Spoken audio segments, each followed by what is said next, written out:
අයිබෝවන් අපි ඉන්නේ ඉනෝගනික් කෙමිස්ට්‍රි වල 6 වෙනි වීඩියෝ එකේ. එතකොට පස්වෙනි වීඩියෝ එක අවසානයේ ඔයගොල්ලන්ට මම කිව්වා ෆොටෝ එකක් එවන්නම්. ඒකේ තියෙන විදිහට වවුව හදන්න කියලා. මෙන්න මේක තමයි වවුව. පැහැදිලිද? ඒතකොට කවුරු හරි ඇඳලා නැත්නම් ඔයගොල්ලන්ට මේ බෝඩ් එක දිහා බලාගෙනත් වවුව ඇඳ ගන්න පුළුවන්. එතකොට මුලින්ම වවුව ඇඳලා ඉන්න. පැහැදිලිද? මාත් එක්ක තමයි මේක පුරවන්න යන්නේ. එතකොට මේක හොඳට පාඩම් වෙලා තියෙනෝනේ. S ගොනුවේ අමාරුම පාර්ට් එක මේක ළමයින්ට ටිකක් අමාරු මේක. හරි. ඒකයි මම ඕගොල්ලොත් එක්ක මේක පුරවන්නේ. හරි. එතකොට මේක මෙහෙමයි එන්නේ. හරියක් දාලා දින්නම ජල ද්‍රාවය. මේකත් ලියා ගන්න. මෙන්න මේ තුන යටින් ලියන්න. මම ඒක ෆොටෝ එකේ තිබුණේ නැහැ මම හිතන්නේ.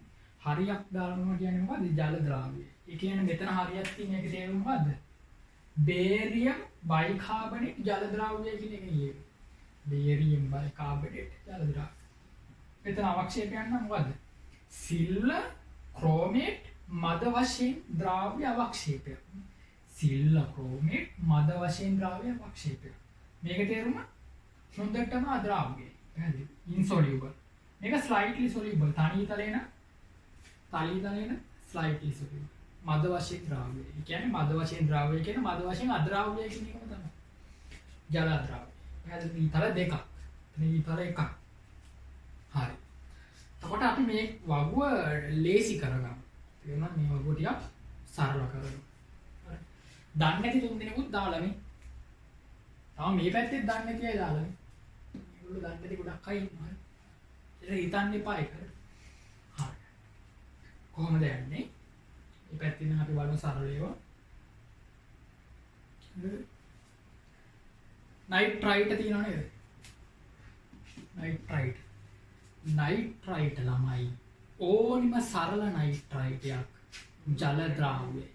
මට කිසිම නයිට්‍රයිටයක් හොයන්න බෑ ජල ද්‍රාව්‍ය. පැහැදිලි? එහෙනම් මේවට විතරක් නෙවෙයි අනිත් කැටයන් හිතනවා නේද? Ferrous nitrite, cobalt nitrite, nickel nitrite.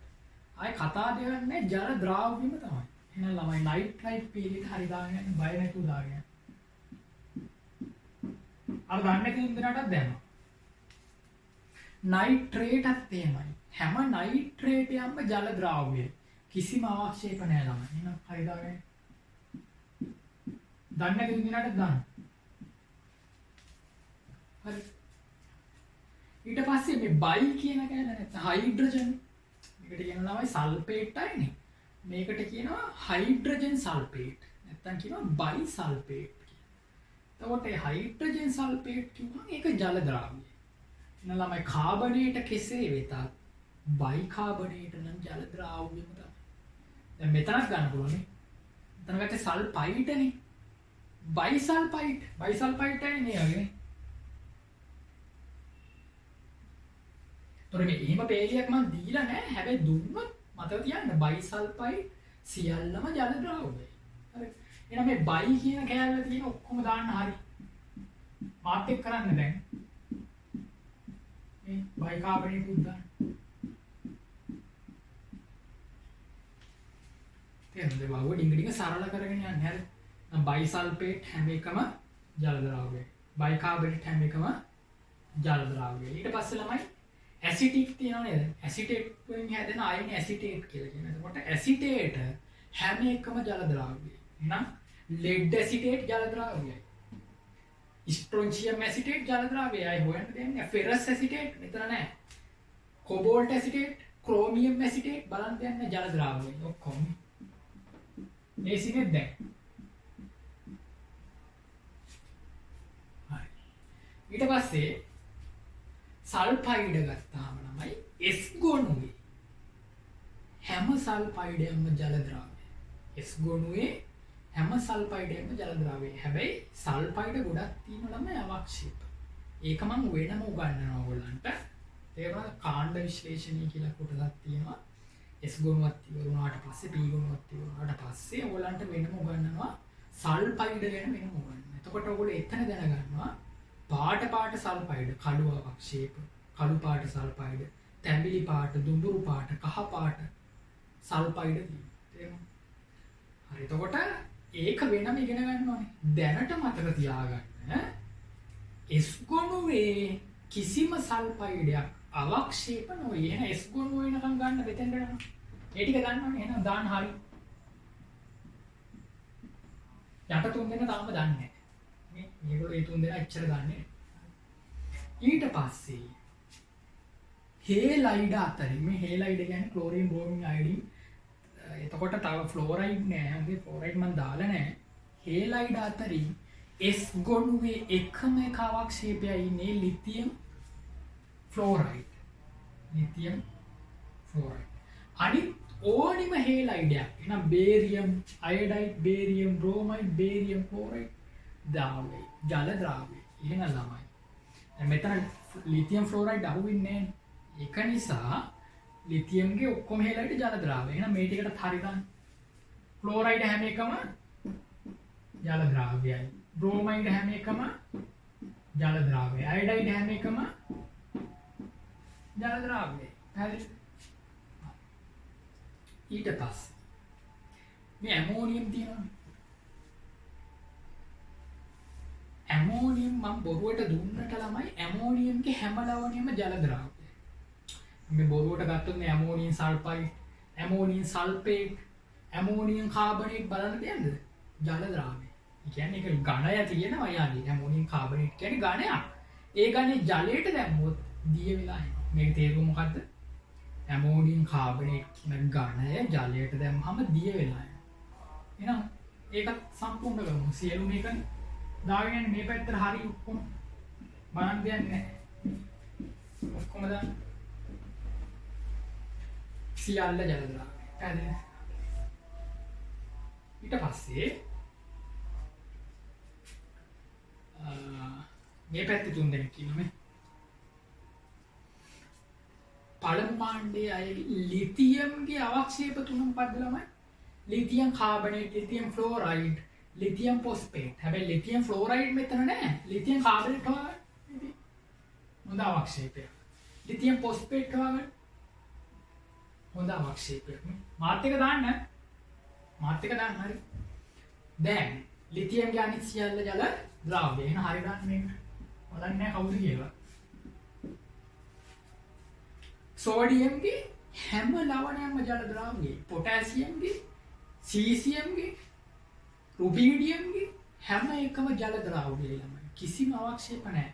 කියන්නේ මේ ඔක්කොම ජල ද්‍රාව්‍යයි. මේ මේ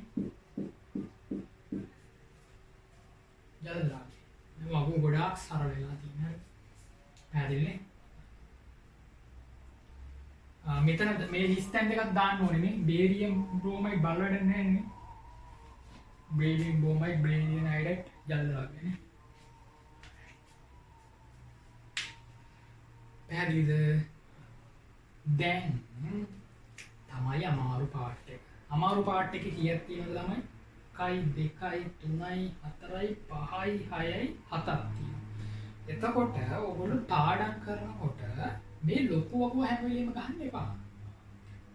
මේ අමාරු ටික තියෙන පොඩි වගුව ගන්න. මොකද කරන්නේ? කටු වැඩ ගොලයක් අරගෙන මෙන්න මේ හතර දෙනා. මම බෙරලියම් දාලා නැහැ. බෙරලියම් අවශ්‍ය නම් දෙන්න පුළුවන්. හරිද? පොතෙත් නැහැ, රිසර්ච් එකෙත් නැහැ. එතකොට වෙනස කෙනෙක් දෙන්න පුළුවන්. හොඳ එහෙම දෙන්න ආයි ප්‍රශ්නයක් නැහැ. හරි. එතකොට වෙනස කෙනෙක් මේක නොදෙන්න පුළුවන් යට දෙක. එතකොට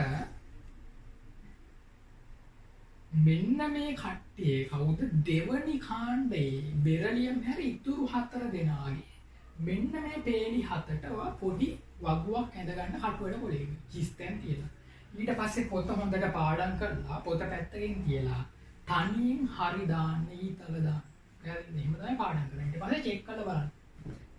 ටිකක් හරි ටිකක් වැරදි. ඊට පස්සේ වැරදි ටික ලකුණු බලන්න. ඊට පස්සේ වැරදි ටික අපිට මේ පේජේ වැරදුනා කියන්නේ ඒක හොඳට ආයෙ පාඩම් කරන්න. මොකද කරන්නේ? ඒක හොඳට ඒක දිහා බලන් ඉඳලා හොඳට පාඩම් කරනවා. ඊට පස්සේ මොකද කරන්නේ? ඒක විතරක් ආයෙ ලියනවද? නැහැ. ආයෙ අලුතෙන් වගු ගන්න. මතකේවත් ඒක තමයි පාඩම් කරන සිස්ටම් එක. දැන් මේ ටික මතකයි කියලා ඒකට වගුව ගහන්න නැතුව ඉන්නේ. ඒකටත් ආයෙ වගුව ගන්නවා. එහෙනම් ආයෙ අලුතෙන් වගුවක් ගන්න මේ කට්ටියට. මෙන්න මේ හිස්තැන් ටිකට අදාළ පොඩි වගුවක් ගන්න. ආයෙ පොත වහලා ආයෙ මතකෙන් දාන්න. පළවෙනි පාර 180ක් හරි ගිහින් දෙවන පාර 95ක් හරි එක තැනක් වැරදිලා. තුන්වෙනි පාර 100%ම හරි. තමයි කරන්නේ. ඒතකොට 3 පාරක් ඕක කරන්න වෙනවා. සමහර කෙනෙක් 4 පාරක් කරන්න වෙනවා. සමහර කෙනෙක් එක පාරෙම හරියන්නත් පුළුවන්. ඊට පස්සේ ඕක දැන් මතකෙට ගිහිල්ලා තියෙන්නේ. ඊට පස්සේ ඔයගොල්ලෝ දැන් හිතන්නේ හරි කියලා නේද වැඩි. එහෙම නෑ ළමයි. ආයෙ දවස් 5ක් විතර යද්දි ආයෙ ඔක නැතිලා යනවා මතක නැති වෙන. ඒකට හේතුව දැන් ඔයගොල්ලෝ මේක දාගෙන තියෙන්නේ తాවකාලික මතකෙට. ඒක අපි යවන්න ඕනේ ස්ථිර මතකෙට. తాවකාලික මතකෙන් ස්ථිර මතකෙට යවන්න.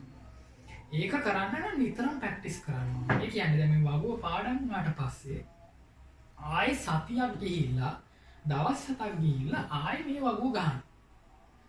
දැන් හරියට චෙක් කරලා බලන්න දැන් මතකයිද කියලා. සමහර වෙලට බොහෝ වෙලාවට මම එක තැනක් වරදිනවා. ඒ හැටි සතියක් යනකොට පොඩක් මාරි තැනක් වරදිනවා.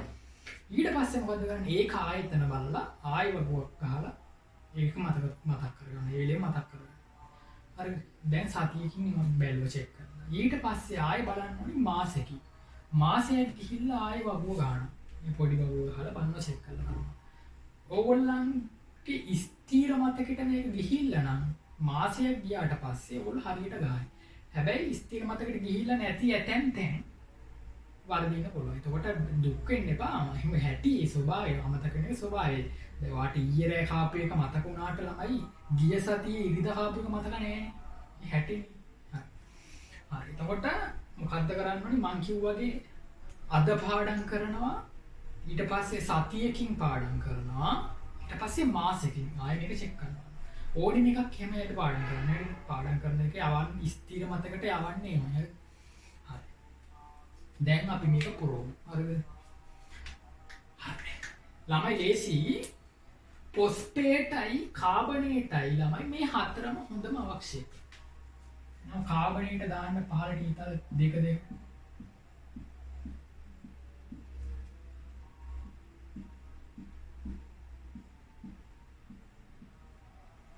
ෆොස්ෆේටයි කාබනේටයි එක වගේ ළමයි. දෙකම අවශ්‍යයි. හරි. ඊට පස්සේ ඔක්සලේට් අමුතුම එකක්.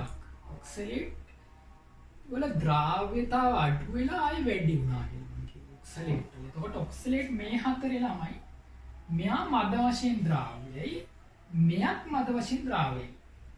මුල් එකයි අග එකයි මද වශයෙන් ද්‍රාව්‍යයි. මැද දෙන්න අද්‍රාව්‍යයි. එතකොට මේ ද්‍රාව්‍යතාව අඩු වෙලා වැඩි වෙනවා. හරිද? ද්‍රාව්‍යතාව අඩු වෙලා වැඩි වෙනවා. එතකොට ඔක්සලේට් අමුතුම එකක් හින්දා ඒක වාසි. එතකොට උඩට දාගන්න පුළුවන්. හරි. ඊට ක්‍රෝමේට් ළමයි ක්‍රෝමේට් ගත්තාම ඕලන්ට ඉස්සරහට වුණ බේරියම් ක්‍රෝමේට් කියන්නේ සුපිරි අවක්ෂේපයක්. කහ පාට. බේරියම් ක්‍රෝමේට් කියන්නේ සුපිරිම අවක්ෂේපය. එතකොට මේක අවක්ෂේපයක් කියන්නේ ඔයාගේ ඔළුවට දැන් යනවා. පස්සේ ඉස්සරහට හම්බ වෙනනේ බේරියම් ක්‍රෝමේට් කියන්නේ ලෙඩ් ක්‍රෝමේට් නෑ මෙතන ලෙඩ් එකක් තියෙනවා. හරි වෙලාවට ඉන්නේ. ලෙඩ් ක්‍රෝමේට් කහ පාටයි. සිල්ල ක්‍රෝමේට්ුත් අවක්ෂේපයක් ගඩොල් රතු පාට. හරිද? ඔළුවට යන්නේ. හරි. එතකොට ළමයි බේරියම් වගේ ස්ට්‍රොන්චිනුත් හොඳ අවක්ෂේපයක්. බේරියම් ස්ට්‍රොන්චි අනිත් දෙක ද්‍රාව්‍ය. තේරුණා? මෙන්න මේ ලක්ෂණේ තියෙන වෙන තැනක් නෑ. මොකද්ද? යට දෙන්න හොඳම අවක්ෂේප වෙලා ඉතිරි ඔක්කොම ද්‍රාව්‍ය වෙන තැනක් නෑ මේ වගේ. හරි. මෙහෙම තැනකුත් නෑ වෙන වගේ. මේ දෙන්න එක වගේ. කාබනේට ෆොස්ෆේට් එක වගේ. දැන් ඔයගොල්ලෝ ඔළුවට දානවා මේ හරි. කාබනේට ෆොස්ෆේට් එක වගේ. මේ කට්ටියගේ ළමයි තේරුණාද? එක්කෙනෙක් ටිකක් වෙනස්. හයිඩ්‍රොක්සයිඩ් කියන එක්කෙනාගේ ජල ද්‍රාව්‍යතාව පහළට වැඩි. හයිඩ්‍රොක්සයිඩ් කියන එක්කෙනාගේ ජල ද්‍රාව්‍යතාව පහළට වැඩි. හරිද? එතකොට අනිත් අයගේ ජල ද්‍රාව්‍යතාව අඩුයි. මේගොල්ලන්ගේ ජල ද්‍රාව්‍යතාව ටික අඩුයි. හතර වගේ වුණා ටිකක් අඩුයි. තේරෙනවද? මෙයාගේ ජල ද්‍රාව්‍යතාව අඩුයි. මෙන්න අඩු වෙනවනේ. ඒකනේ අවශ්‍ය කියලා තියෙනවා. මෙයා නාමුතු එක්කෙනෙක් යට ගන්න එපා. එතකොට හයිඩ්‍රොක්සයිඩ් අතරින් ළමයි මැග්නීසියම් හයිඩ්‍රොක්සයිඩ් කියන්නේ සුපිරිම අවක්ෂේපයක්. බෙරිලියම් හයිඩ්‍රොක්සයිඩ් අවක්ෂේපයක් මෙතන නෑ නේද? මැග්නීසියම් හයිඩ්‍රොක්සයිඩ් කියන්නේ හොඳ අවක්ෂේපයක්. බේරියම් හයිඩ්‍රොක්සයිඩ් කියන්නේ ළමයි මම ඔයාලට මතක තියාගන්න කියන්න එකක්. ද්විආම්ලික භස්ම අපිට වැඩි නෑ. ද්විආම්ලික භස්ම කියන්නේ OH- දෙකක් දෙන්න පුළුවන්. අපිට ඉන්න හොඳම ද්විආම්ලික භස්ම කවුද ළමයි? මේ අය හින්ද ජලීය ද්‍රාවණයක්. තේරෙනවද? බේරියම් හයිඩ්‍රොක්සයිඩ් හොඳ ද්‍රාවණයක් භස්මෙන් ද්‍රාවණයක් වෙන්න බෑ ළමයි. sodium hydroxide, potassium hydroxide, rubidium hydroxide, cesium hydroxide, lithium hydroxide කියන පස් දෙනාම හොඳ භස්මනේ ළමයි. ඒකාම්ලික භස්මනේ. කියන්නේ OH- එකක් දෙන්න පුළුවන් අයනේ. හැබැයි OH- දෙකක් දෙන්න පුළුවන් භස්ම ඉන්නේ මෙයා තමයි. තේරුණාද? මෙයා තමයි ඉන්නේ කියලා. කියන්නේ එයා ද්‍රාවණය. පැහැදිලි නේද? එතකොට අනිත් එක්කෙනා මද වශයෙන්. අනිත් දෙන්න මොකද්ද? මද වශයෙන්. මෙයා හොඳම අවක්ෂේපය මේ දෙන්න මද වශයෙන්. දැන් ඉන්න කවුද? මේ දෙන්න. එතකොට ඒක මම සල්ෆයිඩ් එනන් දුන්නේ නැහැ. සල්ෆේට දුන්නා නම් බේරියම් සල්ෆේට් කියන්නේ නියම අවක්ෂේපය. බේරියම් සල්ෆේට් කියන්නේ සුදු පාට අවක්ෂේපයක්. කියන්නේ ඒක තණුක අම්ල තුන පවා දිය වෙන්නේ. අම්ලයක් දැම්මත් දිය වෙන්නේ නැති හොඳම අවක්ෂේපය බේරියම් සල්ෆේට්. එහෙම කිව්වම ස්ට්‍රොන්චියම් මොකද්ද? අවක්ෂේපය. ස්ට්‍රොන්චියම් සල්ෆේට් උත් අවක්ෂේපය. එතකොට ආට හිතේ මේ ක්‍රෝමේට් අගේනි කියලා. නෑ ළමයි මෙතන මෙයා පොඩි අවක්ෂේපයක්. අන්න එහෙම වෙනසක් මේ ක්‍රෝමේටයි සල්ෆේටයි අතර පොඩි වෙනසක් තියෙනවා. ඒකට හේතුව මේ දෙන්න ලස්සනට එහෙම හිටියට මෙයා පොඩි අවක්ෂේපයක්. මෙයා ගියා.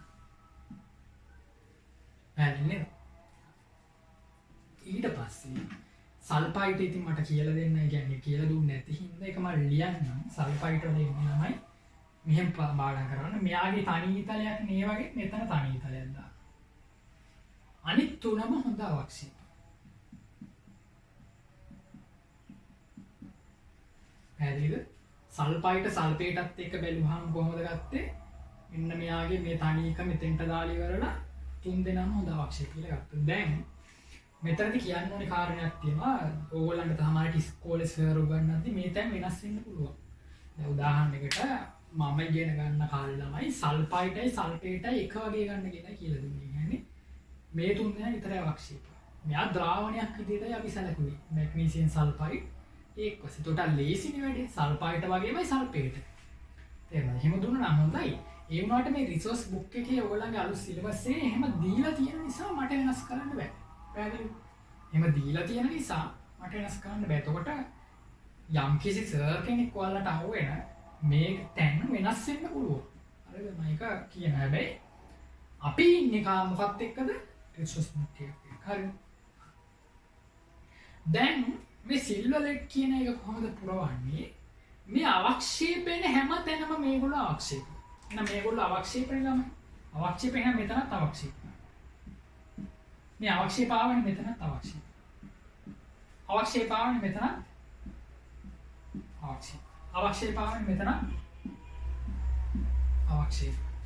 මෙතනත් අවක්ෂේප. මෙතන ළමයි සිල්ල හයිඩ්‍රොක්සයිඩ් මද අවක්ෂේපයක්. හරි සිල්ල හයිඩ්‍රොක්සයිඩ් මද අවක්ෂේපය. එතකොට තනි තලයේ දාන්නේ.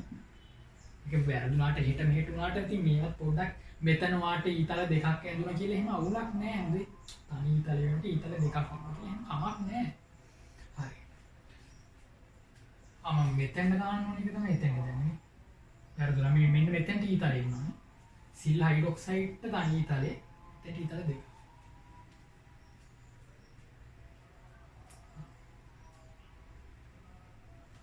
ඊට පස්සේ තමයි හේලයිඩ් සියල්ලම අවක්ෂේප. ඔයගොල්ලන්ට පාටත් එක්ක ඕනනම් කියන්න. සුදු පාට අවක්ෂේප, ලා කහ පාට අවක්ෂේප, කහ පාට අවක්ෂේප. එතකොට ඔයාලා බලයි ඇයි එහෙම කරේ කියන්නේ. එකපාර බලයි ඇයි ඉච්චර ගොඩක් දුන්නේ කියලා. බය වෙන්න එපා ළමයි. ඒව අහුවෙන්නේ නිසා. එතකොට ඔළුවට යනවා. මෙතනදී ඔයගොල්ලන්ගේ ඔළුවට කියන ඇතුණාට මම වෙනම උගන්වනවා. ඒක දැනට මතක තියාගන්න. මේ දෙන්නගේ හේලයිඩ් අවක්ෂේප කියලා. බය වෙන්න එපා. ඒක අහුවෙනවද? සහ තමයි සල්ෆයිඩත් අවක්ෂේප. දෙන්නම කළු අවක්ෂේප. සිල්වර් සල්ෆයිඩ් කළු පාටයි, ලෙඩ් සල්ෆයිඩ් කළු පාටයි. හරිද? තොර පැහැදිලිද? හරි දැන් මාත් එක්ක වගුව පිරෙව්වනේ ඔයගොල්ලෝ. මම පාඩම් කරන්න කියලා දුන්න විදිහට පාඩම් කරන්න. අනිවාර්යෙන් පාඩම් කරන්න. දැන් ඔයගොල්ලන්ට මේක පාඩම් වුණාට පස්සේ පුදුම රිලැක්ස් හරියට පුදුම නිදහසක් දෙන්න. ඒක මට පාඩම් වුණු දවසේ ඈත අතීතයේ ඔයගොල්ලන්ගේ වයසේදී හරි අමාරුයි මම පාඩම් කරා. පාඩම් වුණාට පස්සේ මට මාර සැටිස් කියලා සතුටුයි.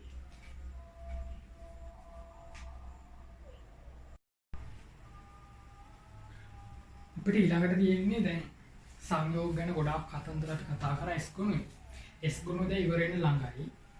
එතකොට අර වංගුව පාඩම් කරාට පස්සේ වෙනම එක්කම කතා නොකරපු වෙනම පොඩි කොටසක් තියෙනවා. එතකොට ඒක ඉවර වුණාට පස්සේ S ගුණු ඉවරයි. කියන්නේ තමයි ලවණ අයනික සංයෝගයක නැත්නම් ලවණයක. ලවණය අයනිකයි. එතකොට අයනික සංයෝගයක ජල ද්‍රාව්‍යතාව ස්වයන් සිද්ධද නැද්ද කියලා පොඩ්ඩක් හොයන්න. එතකොට පස්වෙනි පාඩමේ පොඩි දැනුමක් ඕනේ. ස්වයන් සිද්ධතාව මොකෙන්ද බලන්න ඕගොල්ලෝ හොඳටම කරගත්තා ඒක. ස්වයන් සිද්ධතාව බලන්නේ ඩෙල්ටා G වෙයි. කියන්නේ ගිබ්ස් ශක්තිය බලන්නේ. ගිබ්ස් ශක්තිය ඍණ නම් ස්වයන් සිද්ධයි.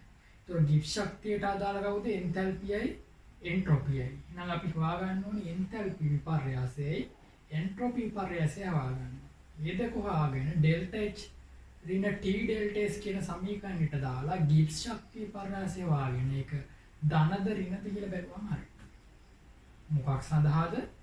අයනික සංයෝගයක ජල ද්‍රාව්‍යතාව ස්වයං සිද්ධද නැද්ද කියලා හොයන්න යන්නේ. පැහැදිලි. එතකොට මේක හරි වටිනවා. අලුතෙන් සිලබස් එකට එකතු කරලා තියෙනවා කැලලක්. දැන් එන්තැල්පි වක්‍ර දන්නවනේ. එන්තැල්පි මේ ශක්ති රූප සටහන මතකනේ. එන්තැල්පි රූප සටහන. ඒ විදිහටම එන්ට්‍රොපි වක්‍රයක් අඳින්න පුළුවන්. පැහැදිලි. එන්ට්‍රොපියත් ඔය විදිහටම අඳින්න පුළුවන්. අන්න ඒක හොඳ වැදගත් දෙන්න පුළුවන්. හරිද? තාම කියන්නේ ස්කූල් පේපර්ස් වලත් එහෙම නෑ ඇවිල්ලා. ඉතින් ඒක අලුත් පොයින්ට් එකක් හින්දා ඒකෙන් හොඳට ගණන් දෙන්න පුළුවන්. පොඩි හරි බය වෙන්න දෙයක් නෑ. හරි. ලියාගන්නකො මාතෘකාවක්. අයනික සංයෝගවල ද්‍රාවණය පිළිබඳ.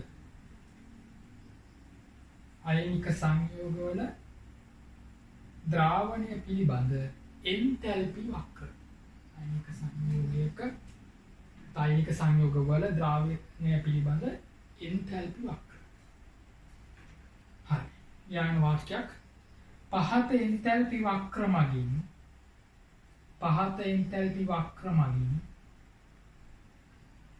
සංයෝගයක ද්‍රාවණ එන්තැල්පිය සොයාගත හැක. පහත එන්තැල්පි වක්‍ර මගින් අයනික සංයෝගයක ද්‍රාවණ එන්තැල්පිය සොයාගත හැක. හරි. දැන්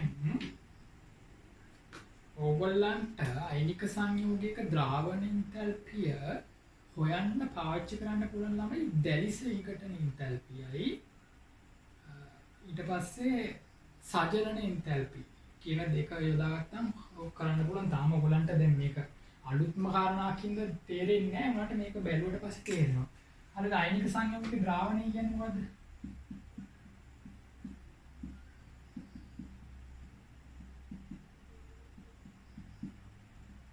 මෙන්න මේක නේද?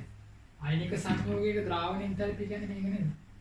අයනික සංයෝග දිය කරාම ළමයි දැලිස කැඩිලා ඒකස් බවට පත් වෙනවනේ. මේක තමයි අපි හොයන්නේ. මේක ස්වයං සිද්ධද නැද්ද කියලා බලන්නේ. අයනික සංයෝගය ජලයේ දියුණහම මේක නෙවෙන්නේ. අයන වලට කැඩෙනවා ජලීය ද්‍රාවණය. එතකොට මේක ස්වයං සිද්ධද නැද්ද කියලා අපි හොයන්නේ. හරිද? එතකොට මේක අපි හොයනවා මෙන්න මේ සංයෝගයේ දැලිස් විඝටනය මුලින් බලනවා. ඒ කියන්නේ මෙයාගේ මේ m + x - කියලා කියන්නේ mx ම තමයි. එයාගේ දැලිස විඝටනය දැලිස සෑදීම නෙවෙයි දැලිස විඝටනය උඩට ඊතලේ මොකක්ද උනේ ළමයි මේ දෙන්නගේ වායුමය අණු වායුමය අයන බවට කැඩුවම m + ගෑස් x - ගෑස් බවට කැඩුවා. එතකොට මෙතන එන්නේ කියන්නේ මොකද්ද ළමයි? දැලිස විඝටන එන්තැල්පිය. දැලිස විඝටන එන්තැල්පිය. දැන් වායුමය අයන ටික ජලයේ දිය ගන්නවා. වායුමය අයන ටික ජලයේ දිය ගන්න. ඒකට කියනවා මොකද්ද? සජලන එන්තැල්පිය. සජලන එන්තැල්පිය අත දැක්කම දන්නවනේ වායුමය අයනය ජලයේ දිය කරාම තමයි සජලන එන්තැල්පිය කියන්නේ. එතකොට මේගොල්ලෝ ජලයේ දිය කරාම ළමයි මෙන්න මෙහෙම. එතකොට දෙන්නේගේ සජලන එන්තැල්පිය අවශ්‍යයි. කැටායනයේ සජලනයයි ඇනායනයේ සජලනය. එතකොට මෙතන කියනවා මොකද්ද? සජලන එන්තැල්පි සාජන එන්තැල්පි කියලා. ඕගොල්ලන්ට මේ වක්‍රය සම්පූර්ණ කරනකොට පේනවා මෙන්න මේ කළු පාට ලොකුයි තලින් මේ උඩට එනකොට ඒකනේ හොයන්න ඕනේ. අයනික සංයෝගයක් යාගේ එක්වස් බවට පත් කිරීම. මෙතන මොකද්ද ළමයි? ද්‍රාවණ රිසෝස් බුක් එකේ නම් සද්‍රාවණ එන්තැල්පි කියලා තියෙන. එතන වැරදි. හොඳේ. ද්‍රාවණ එන්තැල්පි හරිද? පැහැදිලි නේද? එතකොට ළමයි මේකේ ද්‍රාවණ එන්තැල්පිය හොයන්න අපි දන්නේ නැති නිසා අපි වෙන උපායක් යෙදුවා. දැලිස් ශක්තියනුයි සජලන එන්තැල්පිය. දැලිස් එන්තැල්පියයි සජලන එන්තැල්පියයි භාවිතා කරලා ද්‍රාවණ එන්තැල්පිය හොයන්න පුළුවන් අපිට. මේ තියෙන වක්‍රේ එන්තැල්පි රූප සටහන. හරි ඒසි. හරි.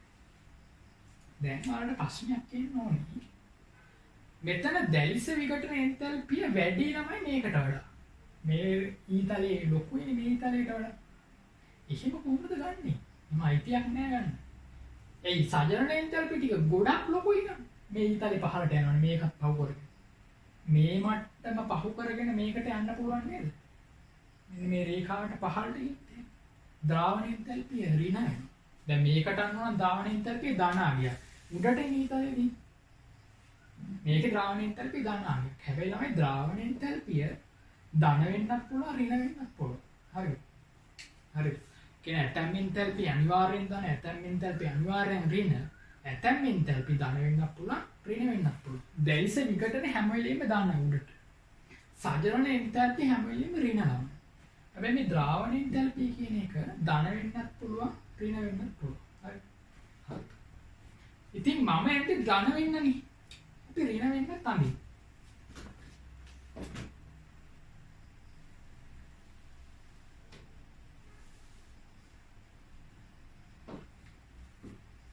එතකොට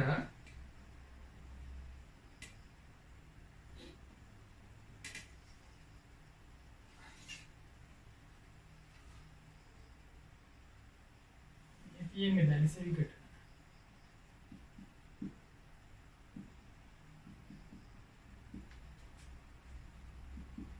දැලිස විඝටන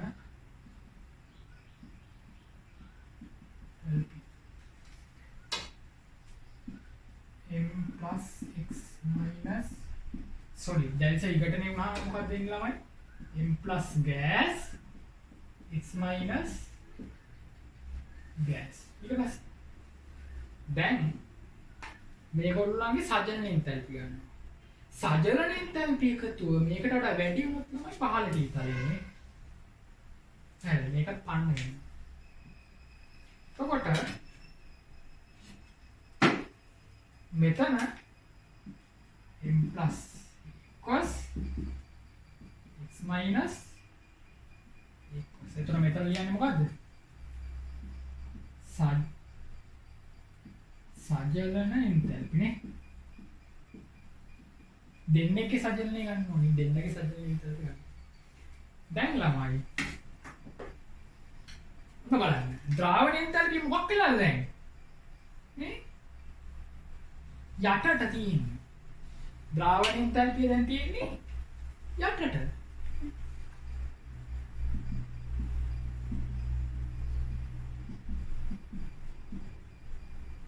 හරිනේ.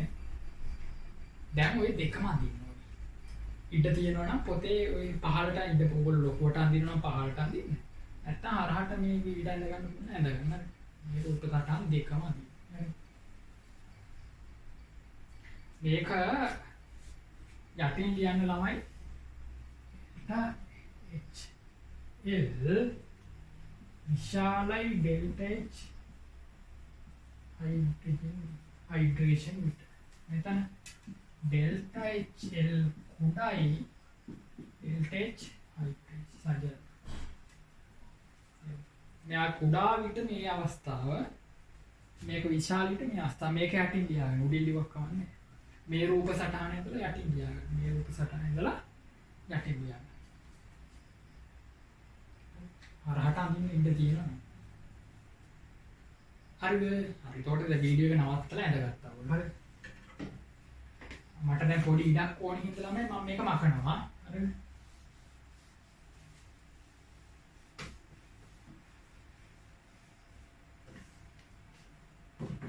දැන් මේකට සමීකරණයක් ලියමු. සමීකරණ ලියන විදිය මතකයි නේද? සමීකරණ ගන්න ළමයි පාරවල් දෙකක් හොයනවා. මෙන්න පාර. මේ ඊතල පටන් ගන්න මෙතනින්නේ. මෙන්න එක පාරම. හොම උඩට ගිහිල්ලා යටට වෙන්න. මේක පාරම. අනිත් පාර මෙතන නම් මෙතෙන්ට යන්නේ. හරිද? ඒකට අනුව ලියමු.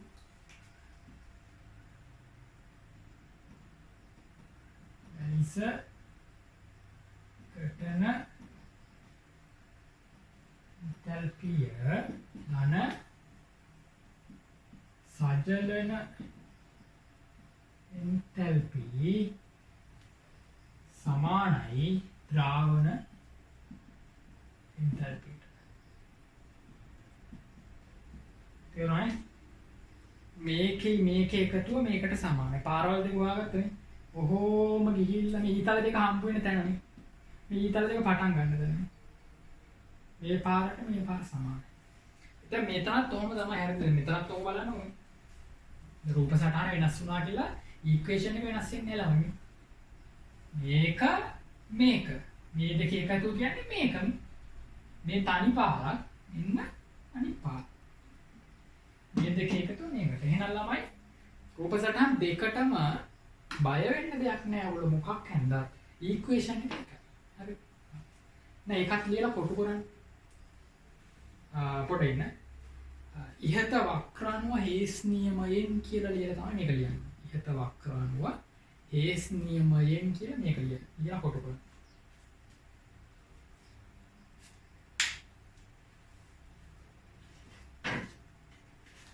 පැහැදිලිද? හරිනේ. එහෙනම් මේකුවා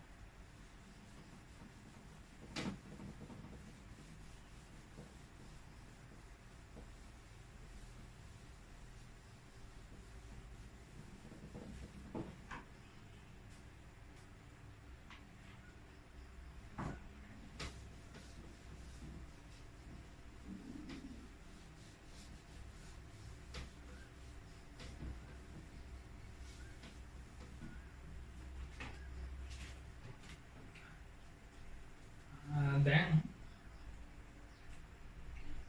සැලකිය යුතුයි කියලා ලියන්න. සැලකිය යුතුයි කියලා ලියන්න. අපි ගත්තේ ළමයි දැලිස සදන එන්තල්පි නෙවෙයි දැලිස විඝටන එන්තල්පි. ඊතලේ උඩට හොඳේ. දැලිස සදන එන්තල්පි ගත්තොත් ඊතලේ කොහොමද වෙන්නේ? පහළට එන්නේ. දැලිස සදන එන්තල්පි. දැලිස විඝටන එන්තල්පි ධන නිසා තමයි උඩට ඊතලේ යන්නේ. දැලිස වැරදුනක් දන්නේ ආයි කියන්න. දැලිස විඝටන එන්තල්පිය ධන නිසා තමයි උඩට ඊතලේ යන්නේ. දැලිස සදන එන්තල්පිය ඍණ නිසා දැලිස සදන එන්තල්පිය දුන්නොත් ඊතලේ දාන්නේ පහළට. මොකද ඍණ නිසා. එතකොට ඉක්වේෂන් එක වෙනස් වෙනවා. අර අපි ලියපු ඉක්වේෂන් එක වෙනස් වෙනවා. ඊතලේ පහළට දැම්මොත් ළමයි පාත් දෙක වෙනස්. එතකොට ඉක්වේෂන් එක වෙනස් වෙනවා. හරිද? එතකොට සලකන්න කියලා තියෙන්නේ දැලිස විඝටන එන්තල්පිය නිසා තමයි අපි ඒක කරලා තියෙන්නේ. එතකොට ඒක ලියා ගන්න ඕනේ පොඩ්ඩක්. ලියන්න. ඉහත සලකා ඇත්තේ සංයෝගයේ දැලිස විඝටන එන්තල්පියයි. ඉහත සලකා ඇත්තේ සංයෝගයේ දැලිස විඝටන එන්තල්පියයි. එය ධනාගයක් බැවින් ඊ හිස උඩට යොමුව ඇත. එය ධනාගයක් බැවින් ඊ හිස උඩට නැත ඉහළට යොමුව ඇත. දැලිස සෑදීමේ එන්තල්පිය ගන්නේ නම්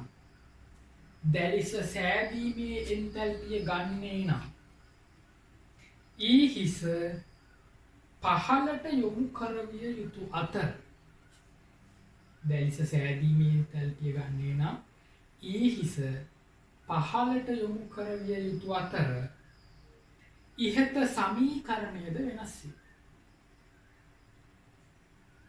ඉහත සමීකරණයද වෙනස් වේ. වෙනම ලියන්න. ඉහත වක්‍ර දෙකෙන්ම ලැබෙන්නේ එකම සමීකරණයයි. ඉහත වක්‍ර දෙකෙන්ම ලැබෙන්නේ එකම සමීකරණයයි.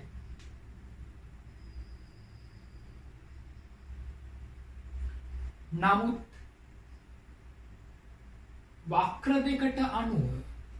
වක්‍ර දෙකට අනුව ද්‍රාවණ එන්තැල්පිය ධන හෝ ඍණ විය හැක. නමුත් වක්‍ර දෙකට අනුව ද්‍රාවණ එන්තැල්පිය ධන හෝ ඍණ විය හැක.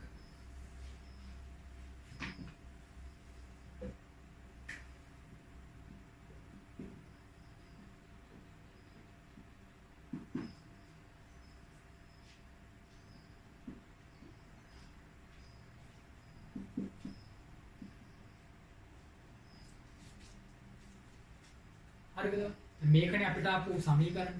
එතකොට මෙයා ඍණාලියක් ධනාලියක්. මෙයා ඍණාලියක්. දැල්ස විකටන කියන්නේ ධන එන්තැල්පියක්.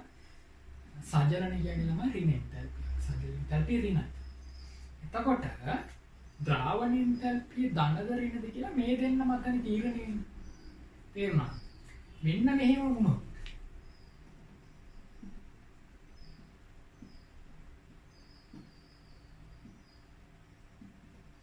දැලිස විකටන එන්තැල්පිය සජලන එන්තැල්පිය වලට වඩා විශාල වුණොත් හරි සරල ගණිතයක් තියෙනවා. දැලිස විකටන එන්තැල්පිය සජලන එන්තැල්පිය වලට වඩා විශාල වුණොත් ඒ කියන්නේ මෙතන 100 මෙතන 80 ඍණ 80 වෙන මුල් වගේ කීයද ළමයි ධන 20 එහෙනම් එකකින් කියවෙන්නේ මොකද්ද? ද්‍රාවණ එන්තැල්පිය ධන වේ. දැලිස විකටන එන්තැල්පිය විශාල වුණොත් ළමයි සජලන එන්තැල්පියට වඩා ද්‍රාවණ එන්තැල්පිය ධනාලියක් වෙනවා. ධන 100 ඍණ 80 ධන 20යි ද්‍රාවණ එන්තැල්පිය. අනිත් පැත්ත වුණොත් ඕක එන්තැල්පි රූප සටහනින් හරියටම බලන්න පුළුවන්.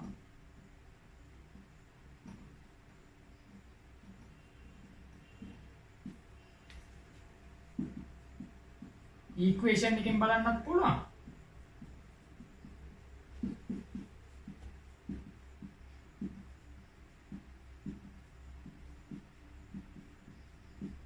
මේ දෙවෙනි අවස්ථාව තමයි මෙහෙම 80 වෙලා ඍණ 100 වුණා. ඒක ඍණ 20 වෙනවා. ද්‍රාවණ එන්තැල්පිය ඍණ වෙනවා. පැහැදිලි. කියන්නේ ඕක මේ කලින් අතට එන්තැල්පි වක්‍රයෙන් බලන්නකො දැලිස විකටන එන්තැල්පිය ලොකු වුණාම ද්‍රාවණ එන්තැල්පිය ධන වෙලා. දැලිස විකටන එන්තැල්පිය කුඩා වුණාම ද්‍රාවණ එන්තැල්පිය ඍණ වෙලා. පැහැදිලි. එහෙනම් මේ දෙක ඇඳගෙන මෙන්න මේක ඇඳගෙන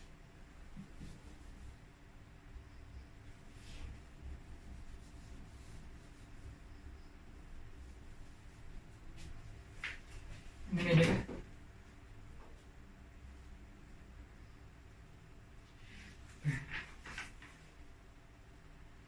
හරිනේ. තකොට ද්‍රාවණ එන්තැල්පිය රඳා පවතින්නේ මේ දෙන්න මත. දැලිස විඝටනය සහ සජලනය මත තමයි ද්‍රාවණ එන්තැල්පිය රඳා පවතින්නේ. ඇයි මෙච්චර වෙහෙස වෙලා මේක හොයන්නේ? ළමයි ඩෙල්ටා G හොයන්නයි අපි මේ හදන්නේ. ඩෙල්ටා G වල ඩෙල්ටා H තියෙනවානේ. අන්න ඒකටයි මේ වෙහෙසෙන්නේ. අපි මේ ඩෙල්ටා H මෙන්න මෙයාවේ මේ ප්‍රතික්‍රියාවේ ඩෙල්ටා H ධනද ඍණද කියලා පොඩ්ඩක් දැනගන්න මේ හදන්නේ. තේරුණාද? සංසිද්ධන ඩෙල්ටා H ඍණ වෙන තරමට හොඳයි මතකයි නේද? ඩෙල්ටා H ඍණ නම් අපිට වාසි. හැබැයි ඩෙල්ටා H ධන වුණත් සංසිද්ධ වෙන්න පුළුවන්. හොඳේ එන්ට්‍රොපිය වැඩි වුණොත් එහෙනම්. හරි ඒ කියන්නේ එන්තැල්පියම කියන්න බෑ. හැබැයි එන්තැල්පිය ඍණ නම් වාසි. හරි එතකොට මේ එන්තැල්පිය ධන වෙන්නත් පුළුවන් ඍණ වෙන්නත් පුළුවන්. ඒක තීරණය වෙන්නේ මේ දෙන්න මත. එහෙනම් අපි මේ දෙන්නත් පොඩ්ඩක් චෙක් කරලා බලමුද? දැලිස විඝටන එන්තැල්පිය එක නම් හැම වෙලෙම කතා කරා. සජලන එන්තැල්පිය ගැනත් පොඩි නෝට් එකක් දෙන්න. ඒ කියන්නේ මේ දෙන්න රඳා පවතින්නේ මොනවා මතද කියලා. හරියන මාතෘකාව ලියන්න. අයනයක සජලන එන්තැල්පිය කෙරේ බලපාන සාධක. අයනයක සජලන එන්තැල්පිය කෙරේ බලපාන සාධක. අයනියක සජනන එන්තැල්පියකට බලපාන සාධක සජනය ගැන මේකට ළම එතකොට සජනන එන්තැල්පිය රිනාගයක් සජන එන්තැල්පිය වැඩි වෙනවා ළමයි අයනය කුඩා වෙනකොටයි ආරෝපණය වැඩි වෙනවා මුගලන්ට මතක ඇති මම කලින් දවසක් කිව්වා අර HF දුබල අම්ලයේ සජනනය නිසා පිට වෙන තාපය වැඩි නිසානේ අර HF වල උදාසීනීකරණයෙන් තැල්පිය ඍණ 63.5ක් වගේ වුණේ. HF වල උදාසීනීකරණයෙන් තැල්පිය ගොඩක් වැඩි වුණේ කුඩා F- අයනේ සජනනය වීම නිසානේ. සජනනය කියන්නේ ළමයි ක්‍රමානුකූලව ද්‍රව අණු ඇවිල්ලා වට කර ගැනීම. ද්‍රව අණු ඇවිල්ලා වට කරගෙන. ඒකට එන්ට්‍රොපි අඩු වෙනවා. ඒ ක්‍රියාවලිය නිසා. හැබැයි තාපය පිට වෙනවා. හරිද? ඒ කියන්නේ අයනයක් වටේට ජල අණු ක්‍රමානුකූලව රැස් වෙනකොට තාපය පිට වෙනවා. ඒකට තමයි සජනනය කියන්නේ. එතකොට මේ වායු අණුව ජලයට ගියාට පස්සේ ජලය අණුව වටේට ද්‍රව අණු එකතු වෙනවා. ජල අණු වටේට රැස් වෙනවා. එතකොට ඒ සජනන ක්‍රියාවලිය තාපදායකයි. එතකොට පිටවෙන තාපය වැඩි අයනය කුඩා නම්. තේරුණාද? අයනය කුඩා නම් සහ ආරෝපණය විශාල නම් පිටවෙන තාපය වැඩි. එහෙනම් Na+ සහ ලිතියම්+ K+ ගත්තාම මේ තුන් දෙනාගේ කුඩා අයනය කවුද ළමයි? මෙයානේ. කියන්නේ සජනන එන්තැල්පියාගේ වැඩි. කියන්නේ මෙයාගේ ඍණ 60. මෙයාගේ ඍණ 30. මෙයාගේ ඍණ 10. ඍණ ඔක්කොම. හැබැයි මෙයාගේ කුඩා නිසා පිට කරන තාපය වැඩි. Na+, Mg2+, Al3+ ගත්තාම අයනය කුඩයි ආරෝපණය විශාලයි නිසා මෙයාගේ ඍණ 150යි මෙයාගේ ඍණ 100යි මෙයාගේ ඍණ 60යි. තේරුණාද? මම කියන පොයින්ට් එක දැන් තේරෙනවා ඇති. අයනය කුඩා වුණාම ආරෝපණය විශාල වුණාම සජලනයේදී පිට කරන තාපය වැඩි. ලියා ගන්න. වායුමය අයනයක් සජලනයේදී සිදුවන්නේ වායුමය අයනයක් සජලනයේදී සිදුවන්නේ ජල අණු විසින්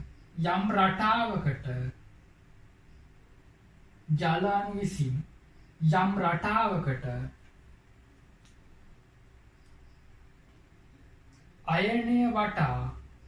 අයනය වට කර ගැනීමයි. යම් කිසි රටාවකට අයනය වට කර ගැනීමයි. මෙහිදී අයන ද්විද්‍රව අන්තර්ක්‍රියා. මෙහිදී අයන ද්විද්‍රව අන්තර්ක්‍රියා ඇතිවන අතර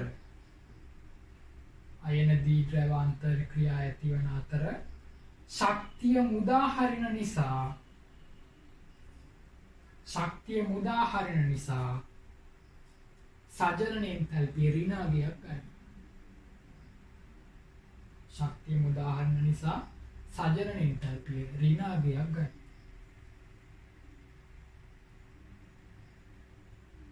ඒක යටතේ රෝමි ඉලක්කම් 1 2 කියලා දාගන්න. අර පොයින්ට් දෙක කියන්නේ රෝමි ඉලක්කම් 1 කියලා ගන්න. අයනයේ අරය කුඩා වන විට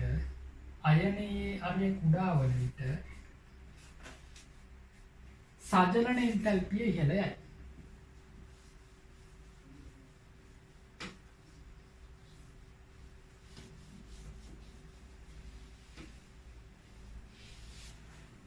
දෙවැනි පොයින්ට් එක අයනයේ ආරෝපණය ඉහළ විට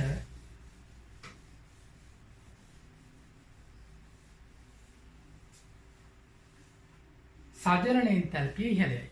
අයනයේ ආරෝපණය ඉහළ විට සජනන එන්තැල්පිය ඉහළයි.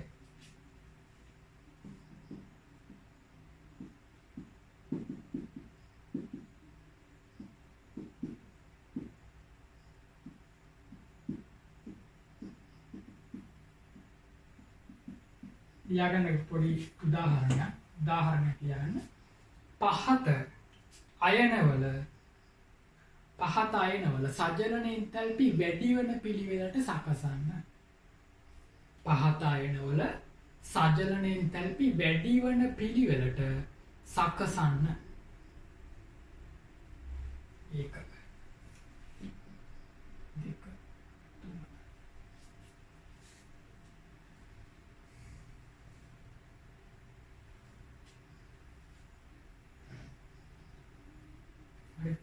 ඉස්සරහින් ලියන්න ඉඩ තියෙනවා. මේගොල්ලන්ගේ සජල එන්තල්පිය වැඩි. ඊන අරය කුඩා එක නම් මේ පැත්තට දාන්න. Lithium plus sodium plus K plus වල අඩුයිනේ අරය වැඩි වෙනවා. මේ කට්ටිය අරය අඩු එක්කන මෙහෙට දාන්න. සජල එන්තල්පිය වැඩිනේ අරය වැඩි වෙනවා. Cl minus මේ කට්ටියගේ ආරෝපණයත් වැඩි අයරයත් කුඩා. ඊන හොඳටම වැඩි. L3 plus E2 plus මේ වැඩි වෙන පිළට සකසන්න ඕනේ.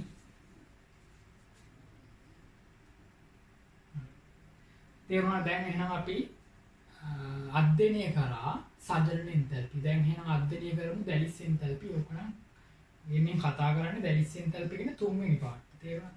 ලියාගන්න වාක්‍යය. මෙතනින් පස්සේ ආයෙ හොවෙන්නේ නැන්ද? යන්න අයනික සංයෝගයක දැලිස් එන්තල්පිය කෙරේ බලපාන සාධක. අයනික සංයෝගයක දැලිස් එන්තල්පිය කෙරේ බලපාන සාධක.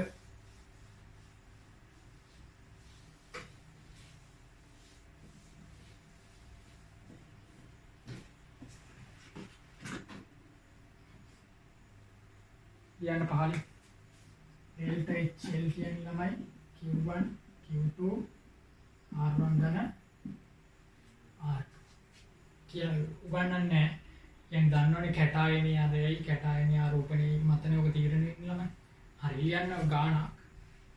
දැන් මේ මාතෘකාව ලියලා මේක ලියා ගන්න. මාතෘකාව ලියලා මේක ලියා ගන්න. ඒකෙන් තමයි දැලිස් එන්තල්පියේ සංසන්දනය කරන්නේ. සංයෝග වල දැලිස් එන්තල්පි සංසන්දනය කරන්නේ මේක මත.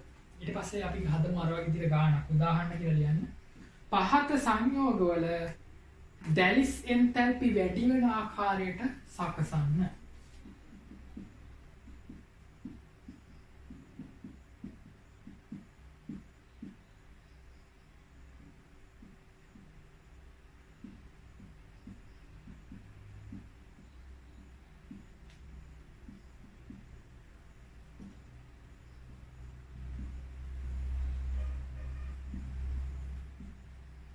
තනියෙන් කරන්න ඕල් දැලිස් එන්තල්පි වැඩි වෙන ආකාරයට සකසන්න.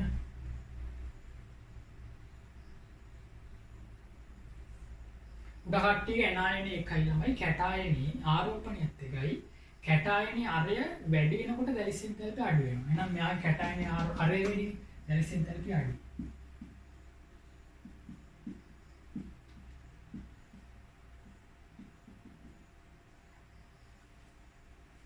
මේ කට්ටියගේ කැටායනේ එකයි ඇනායනේ ආරෝපණයත් එකයි. ඇනායනේ අරය වෙනස් වෙනවා. අරය වැඩි වුණාම සජලනේ දැලිස් එන්තල්පි අඩු වෙනවා. අරය වැඩිනේ යන්නේ. එහෙනම් අඩු යයි. ඉන්නේ අයගේ අඩු.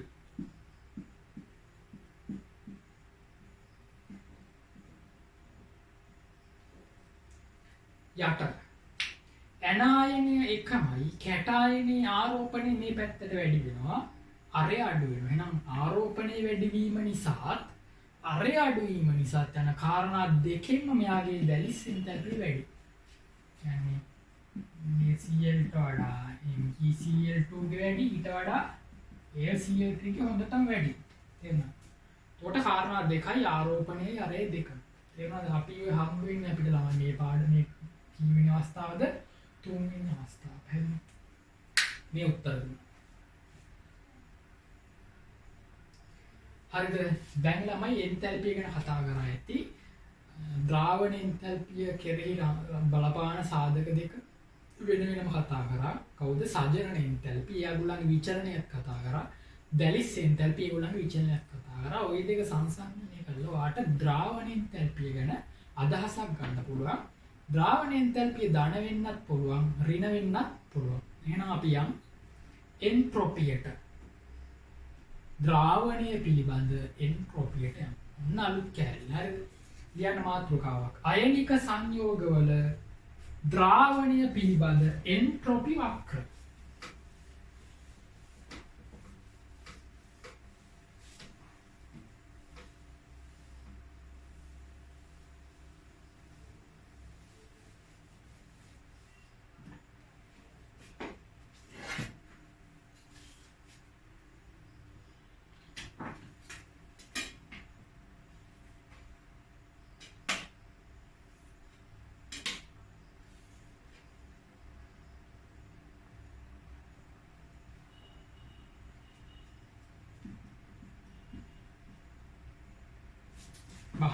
අලුත් දෙයක් නෑ. ඉගෙන ගන්න කියලා මහ ලොකු දෙයක් නෑ මේකේ. එන්තැල්පි වක්‍රයමයි ළමයි. එන්තැල්පි නෙමෙයි තියෙන්නේ එන්ට්‍රොපිය තියෙන්නේ. හරි. ඔකට මේ සංයෝගය යනවා m plus gas x minus gas. එතන delta h නෙවෙයි ලියන්නේ delta s. delta s. තේරුණා? දැලිස විඝටනය පිළිබඳ එන්ට්‍රොපිය. දැලිස විඝටනයේ එන්ට්‍රොපිය. දැලිස විඝටනයේ එන්ට්‍රොපිය. මේගොල්ලෝ ළමයි දිය කරනවා. m plus aq x minus aq delta h and delta s. S hydration x minus gas delta S hydration m plus gas. මොනවාද මේ?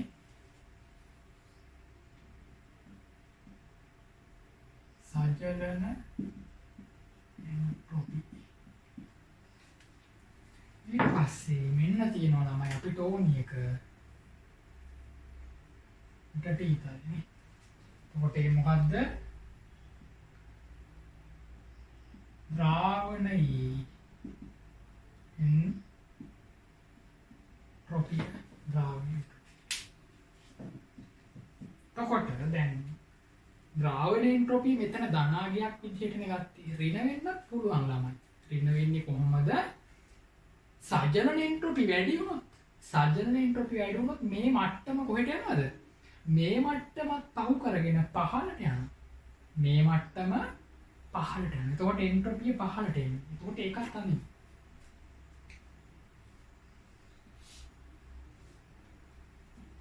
gas දන්න x minus gas delta s l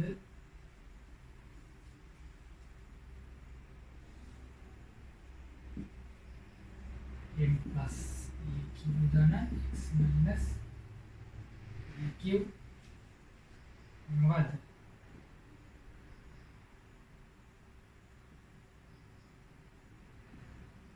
සජලන දැන් ළමයි ද්‍රාවණය මෙතන ලියාගෙන සංයෝගිස්සෙන්න plus x minus solid එක නෙදී. එතකොට ඒ solid එක මොකද්ද වෙන්නේ ළමයි? දිය කළා. solid එක දිය කළා. එතකොට මෙතන මොකද්ද? ද්‍රාවණයේ එන්ට්‍රොපිය වෙනවනේ. එතකොට ද්‍රාවණයේ එන්ට්‍රොපිය මොකක් වෙලාද? ඍණ වෙලා. ද්‍රාවණයේ එන්ට්‍රොපිය ඍණ. මෙතන ද්‍රාවණයේ එන්ට්‍රොපිය ධන වෙලා. මට කියන්නේ දැන් ඩෙල්ටා G කරා තමයි යන්නේ අපි. ඩෙල්ටා G කරා යන්නේ. Delta H රිංග T delta S නේ. ඩෙල්ටා G ඍණ වෙන්න එන්ට්‍රොපිය මොකක් වුණොත් හොඳ? ධන වුණොත් හොඳයි. එහෙනම් ඩෙල්ටා G සමානයි delta H රිංග T delta S නේ ළමයි. මේක ඍණ වෙන්න නැත්තම් ස්වයන් සිද්ධ වෙන්න එන්ට්‍රොපිය ධන වුණොත් හොඳයි. එන්තැල්පිය ඍණ වුණොත් හොඳයි. හරි. හොඳයි නේද? නැත්නම් එන්ට්‍රොපිය ඍණ වෙලා ස්වයන් සිද්ධ වෙන අවස්ථා තියෙනවා. ඒ එන්තැල්පිය අධික ඍණාගයක්. පැහැදිලි නේද? මේ දෙක ඇඳගන්න ඕන. ඇඳගෙන ලියමු. දාන්න එන්ට්‍රොපි වක්‍රයට තරකම දාන්න ළමයි. there is a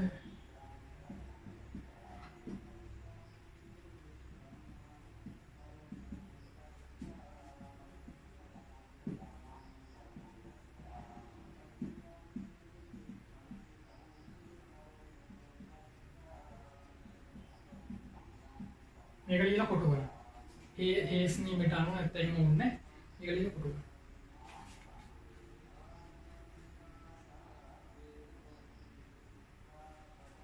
රූප සටහන් දෙක ඇඳලා ඉක්වේෂන් එක අපේ සමීකරණය ලිව්වා කොටු කරා. පැහැදිලිද?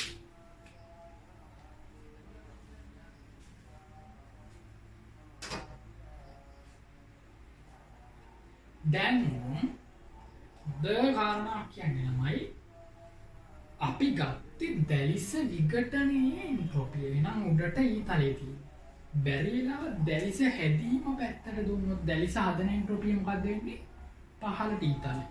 ඉක්වේෂන් එක උඩට වෙනස් වෙනවා. එතකොට එන්නේ පහළට ඊතලේ දාන්නොත් තමයි මේ දෙක එකතුව මේකට සමානයි කියලා. නේද? ඊතලේ පහළට දැම්මොත් මේකේ මේක එකතුව මේකට සමානයි කියලා. ඒක නිසා තේරුණාද? දැලිස විඝටනයේ එන්ට්‍රොපියද ගන්නේ දැලිස සැදීමේ එන්ට්‍රොපියද කියන එක ඕගොල්ලෝ තීරණය කරනවා. ඒ කොහොමද දන්නව තීරණය කරන්නේ? එන්තැල්පිය දිහා බලලා තමයි තීරණය කරන්නේ. දැන් ගාන දෙන්නේ දැලිස විඝටනයේ එන්තැල්පිය නම් එන්ට්‍රොපියත් මොකද්ද? දැලිස විඝටනයේ එන්ට්‍රොපිය තමයි කියන්නේ. ගාන දෙන්නේ දැලිස සෑදීමේ එන්ට්‍රොපිය නම් එන්තැල්පිය නම් දැලිස සෑදීමේ එන්තැල්පිය නම් දීලා තියෙන්නේ එන්ට්‍රොපියත් මොකද්ද? දැලිස සෑදීමේ එන්ට්‍රොපිය තමයි. මේක ලියලා මහන් මේ ලියාගන්න. ලියන්න සැලකිය යුතුයි. සැලකිය යුතුයි.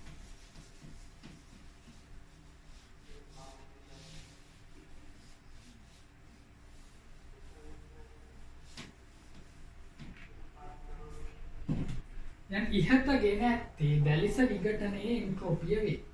ඉහතගෙන ඇත්තේ දැලිස විඝටනයේ එන්ට්‍රොපිය වේ.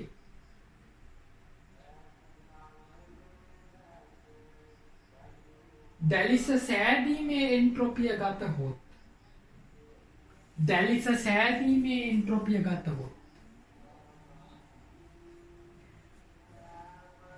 ඉහත ඊතලය පහළට යොමු විය යුතු අතර ඉහත ඊතලය පහළට යොමු විය යුතු අතර සමීකරණයද වෙනස් වේ.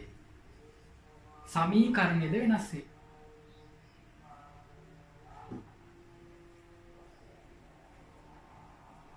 හරිද? පහළ පේලිය යන ඔබට ගැටලුවක් දී ඇති විට කියලා පේලිය ලියලා ඊටත් පහළ පේලිය යන්නේ. මෙහෙම ලියන්න. ඔබට ගැටලුවක් දී ඇති විට කියලා ගමාවක් ලියලා මෙහෙම ලියන්න දැන්. කොහොම ලියන්න මම කියන එක. ලියන්න. දැලිස විඝටනයේ එන්තැල්පිය දී ඇතිනම් දැලිස විඝටනයේ එන්තැල්පිය දී ඇතිනම් එන්ට්‍රොපියද දැලිස විඝටනයේ බව සිතන්න. දැලිස විඝටනයේ එන්තැල්පිය දී ඇතිනම් එන්ට්‍රොපියද දැලිස විඝටනයේ බව සිතන්න. දැලිස සෑදීමේ එන්තැල්පිය දී ඇතිනම් දැලිස සෑදීමේ එන්තැල්පිය දී ඇතිනම් එන්ට්‍රොපියද දැලිස සෑදීමට අනුව දී ඇති බව සිතන්න. එන්ට්‍රොපියද දැලිස සෑදීමට අනුව දී ඇති බව සිතන්න.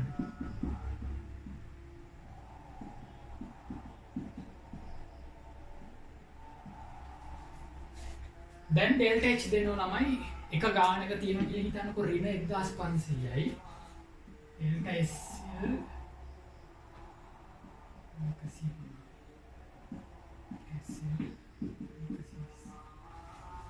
හරි මේ දීලා තියෙන්නේ දැලිස සෑදීමට දැලිස විඝටනයටද මේ දීලා තියෙන්නේ ඍණනේ ළමයි ඒ කියන්නේ දැලිස සෑදීමේ එන්තැල්පිය තමයි මේ දීලා තියෙන්නේ එහෙනම් මේ එන්ට්‍රොපියත් මොකද්ද දැලිස සෑදීමේ එන්ට්‍රොපිය මේ දැලිස විඝටනයේ එන්ට්‍රොපිය ධනාගයන්නේ ළමයි ධනාගයක් නම් දැලිස විඝටනයේ එන්ට්‍රොපිය එන්තැල්පිය දැලිස විඝටනයේ එන්තැල්පිය එහෙනම් මේකත් මොකද්ද දැලිස විඝටනයේ එන්ට්‍රොපිය එහෙම තමයි ගණන් දෙන්නේ මාරු කරලා දුන්නොත් පැටලෙන්න පුළුවන් ඕගොල්ලන්ට හරි අර විදිහට තමයි මොකක්වත් කියලා නැත්තම් දෙන්නේ මේ විදිහට හොඳේ ධනාගයක් නම් මතක තියාගන්න දැලිස විඝටනයේ එහෙනම් මේක මොකද්ද මේ ධන එක ශේෂ දැලිස විඝටනයට අදාළ එන්ට්‍රොපිය කියලා මතක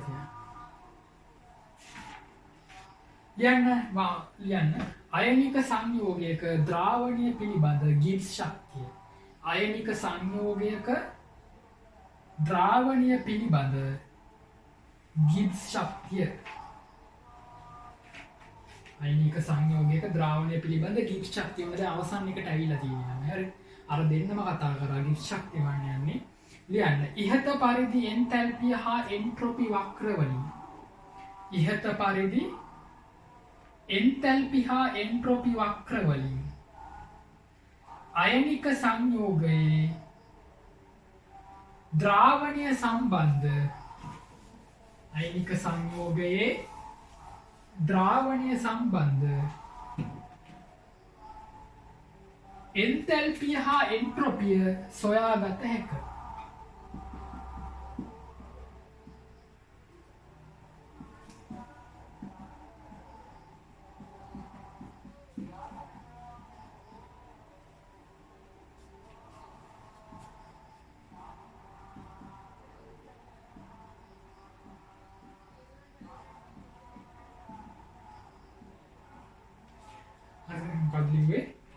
ද්‍රාවණය සම්බන්ධ එන්තැල්පිය හා එන්ට්‍රොපිය සොයාගත හැක කියලා මේ ප්‍රතික්‍රියාවලිය තමයි මේ ප්‍රතික්‍රියාවේ දැන් එන්තැල්පි වක්‍ර වලින් මේක හොයාගත්තා එන්ට්‍රොපි වක්‍ර වලින් මේක හොයාගත්තා හරි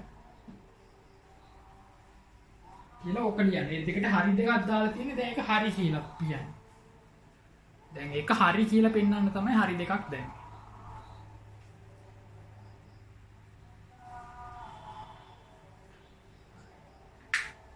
ලියන්න. දැන් ඩෙල්ටා G සමානයි ඩෙල්ටා H ඍණ T ඩෙල්ටා S යන දැන් ඩෙල්ටා G සමානයි ඩෙල්ටා H ඍණ T ඩෙල්ටා S යන සමීකරණය යොදා ඉහත ප්‍රතික්‍රියාවේ ගිබ්ස් ශක්තිය ගණනය කරන්න. ඉහත ප්‍රතික්‍රියාවේ ගිබ්ස් ශක්තිය ගණනය කරන්න. ගිබ්ස් ශක්තිය ගණනය කරන්න. හරි දැන් එහෙම තමයි තියෙන්නේ. ඊට පස්සේ වෙනම වාක්‍යයක ලියන්නමයි සංයෝගයේ කීපයක ওই ගණනය කිරීම කරලා ඒගොල්ලෝ වගුවක් දීලා තියෙනවා. අපි ඒක ලියා ගන්න යනවා. නම් ලියා ගන්න පහලින් එනම් පේජ් එක ලියන්න. සෝඩියම් හි හැලජනවල සෝඩියම් හි හේලයිඩ් සෝඩියම් හි හේලයිඩ වල එන්තැල්පි එන්ට්‍රොපි හා ගිබ්ස් ශක්ති සෝඩියම් හි හේලයිඩ වල එන්තැල්පි එන්ට්‍රොපි හා ගිබ්ස් ශක්ති ඉහත පරිදි ගණනය කර පහත වගුව සකසා ඇත. ඉහත පරිදි ගණනය කර පහත වගුව සකසා ඇත. පහත වගුව සකසා ඇත. හරි එතකොට ඕක කියලා මේ වගුව ඇඳ ගන්න ඕනේ අවුල්. හරිද? එතකොට මේ වගුවේ ළමයි අපිට දීලා තියෙන්නේ සෝඩියම් වල හේලයිඩ් තමයි උදාහරණයකට අරගෙන තියෙන්නේ. එතකොට මේ තියෙන්නේ එන්තැල්පි වෙනස. ඒගොල්ලෝ හොයලා තියෙන්නේ හරිද අර විදිහට එන්තැල්පි වක්‍ර වලින් නැත්නම් ඉක්වේෂන් එකකින් ඒගොල්ලෝ හොයලා තියෙන අපිට කරන්න දෙයක් නැහැ. මෙතන කොච්චර ලේසිද බලන්න මේ එන්ට්‍රොපි වෙනසත් හොයලා ඒක T වලිනුත් වැඩි කරලා ඒගොල්ලෝ. ඒක T ඩෙල්ටා S තියෙනවා. මේ T ඩෙල්ටා S මේ තියෙනවා. මේ තියෙන්නේ ඩෙල්ටා H. මේ තියෙන්නේ T ඩෙල්ටා S මේ. ඔක්කොම කරලා තියෙන්නේ ඒගොල්ලෝ හොයලා එන්ට්‍රොපි වක්‍ර වලින් එන්ට්‍රොපිය හොයලා ඒක T එකෙන් වැඩි කරලා අගයන් ටික දාලා තියෙනවා. හරිද? අපිට තියෙන මොකක් කරන්න ළමයි? ඩෙල්ටා G හොයන්නයි තියෙන්නේ. ඩෙල්ටා G හොයන්න. මොකක්ද සමීකරණය?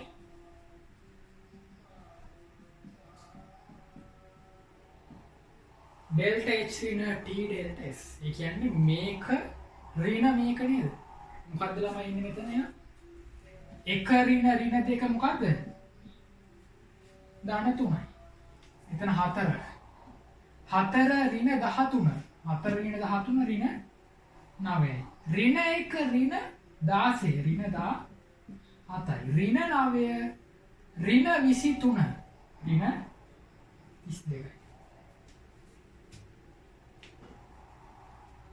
හරිනේ? පුරවල්. මේ වගුව ඇඳා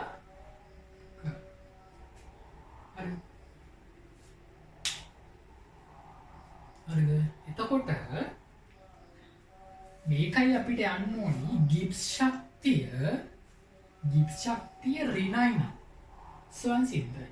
කියන්නේ ජලයේ සංයෝගයේ දිය වේ. මොන සංයෝගයද? m plus x minus solid කියන එක m plus a cos ධන x minus a cos කියන එක ස්වයංසිද්ධයි. උඩ ප්‍රතික්‍රියාව ස්වයංසිද්ධයි කියන්නේ ජලයේ සංයෝගය දිය වේ. නේද? හරි. එතකොට ළමයි අර හතර දෙනාම ජලයේ දිය වෙනවා. අපි මතකයිනේ නේ. ලිතියම් ෆ්ලෝරයිඩ් හැර අනිත් ඔක්කොම දිය වුණානේ හේලයිඩ් ළම. එහෙනම් අර හතර ජලයේ දිය වෙනවා කියලා ඔයා දැනටම දන්නවනේ. මේ හතරම ජලයේ දිය වෙනවා නම් මේ හතරට අදාළ මේ ප්‍රතික්‍රියාව ස්වයංසිද්ධද නැද්ද? ස්වයංසිද්ධයි. ඒ ජලයේ දිය වෙනවනේ. එහෙනම් මේ හතරටම අදාළ ගිබ්ස් ශක්ති වෙනස ඍණද ධනද? ඍණ වෙන්න ඕනේ. මේ හතරම ජලයේ ද්‍රාව්‍යයි නම් මේ ප්‍රතික්‍රියාව ස්වයංසිද්ධයි නම් පැහැදිලිවම මේ හතර දෙනාගේ ගිබ්ස් ශක්තිය ඍණ වෙන්න ඕනේ. මෙතින් හැබැයි කෙනෙක් අපගමනයක් මොනා කරන්නද? හැමතැනම පොඩි අවුලක් දානවනේ ළමයි. සෝඩියම් ෆ්ලෝරයිඩ් අපගමනයක්. හැබැයි දිය වෙනවද? ගිබ්ස් ශක්තිය දාන උනාට මොනා කරන්නද? එයා දිය වෙනවා. හරි. එයා පොඩ්ඩක් අපගමනය. හරි. එහෙනම් මේ වගුව පිරෙව්වා ලියා ගන්න මේ ටික. පොයින්ට් දාලා ලියන්න තරුද දා පහට කියන්න. පළවෙනි එක ඍණ ගිබ්ස් යෝග්‍ය ශක්තිය නිසා ඍණ ගිබ්ස් යෝග්‍ය ශක්තිය නිසා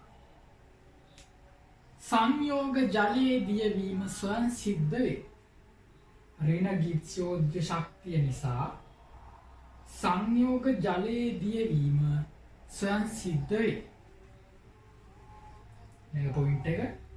කාණ්ඩයේ පහළට ලවණවල ද්‍රාව්‍යතාව වැඩි. ඒක දන්නවනේ පහළට ද්‍රාව්‍යතාව වැඩි වෙනවා කියන්නේ.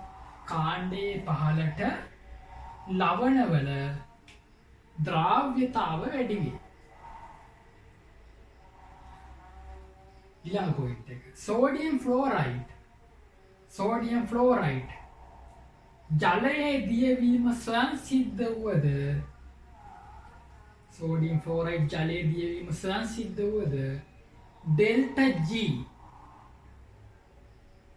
ඩෙල්ටා G ධනාගයක් ගෙන ඇත. ඩෙල්ටා G ධනාගයක් ගෙන ඇත. එය අපගමනයක් බව සලකන්න.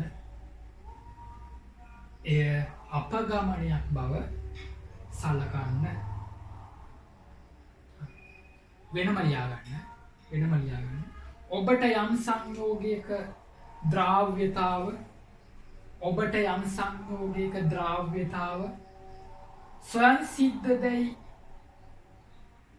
ස්වයංසිද්ධදැයි සෙවීමට දී ඇතිනම් ඔබට යම් සංයෝගයක ද්‍රාව්‍යතාව ස්වයංසිද්ධදැයි සෙවීමට දී ඇතිනම් ඉහත ගණනය කළ පරිදි ඩෙල්ටා H සහ ඩෙල්ටා S සොයා ඩෙල්ටා G ගණනය කරන්න. ඩෙල්ටා G ගණනය කරන්න.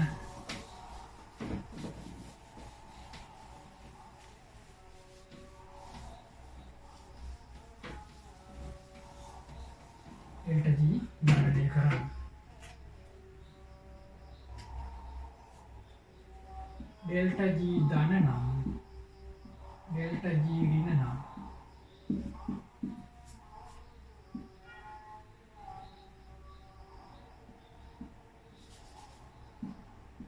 ද්‍රවණය නොවේ.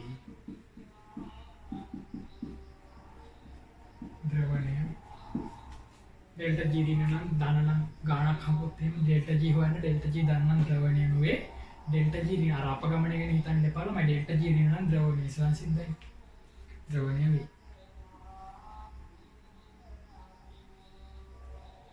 හරි.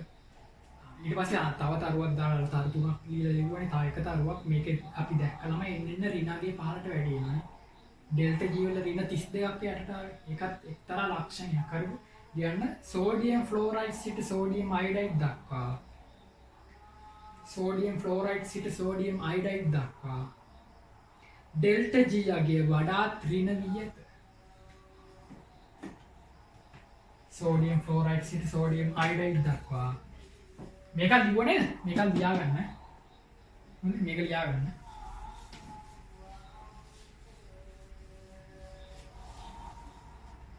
හරි අපි එහෙනම් P ගොනුයින් හම්බ වෙමු.